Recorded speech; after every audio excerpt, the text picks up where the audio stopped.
कामाच्या सुवातेर मरण आयिल्ल्या कामगारांक वन टायम सेटलमेंट म्हणून 50,000 रुपया दितले अशें कामगार मंत्री बाबूश मोन्सेरातान सांगलें। त्या भायर कामगारां खातीर आशिल्ल्यो आनी काळ भायर जाल्ल्यो 3 येवजण्यो काडून तांच्या जाग्यार नवीन येवजण लागू करपाचो निर्णय घेतिल्ल्याचें मंत्री बाबूशाचें म्हणणें। It is more of the schemes basically. We just went through the schemes of the labor welfare, and because we had formed the subcommittee, because subcommittee basically came up with I think out of the 10 schemes whatever we had, 3 schemes are basically defunct because we will not be using those schemes.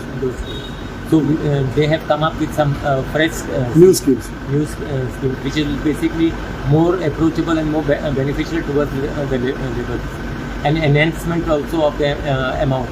Plus we are going to they have suggested that I think it is been implemented that as far as any labor who is working, if there is that occurs when he is working, he will get 50,000 rupees as a one-time compensation.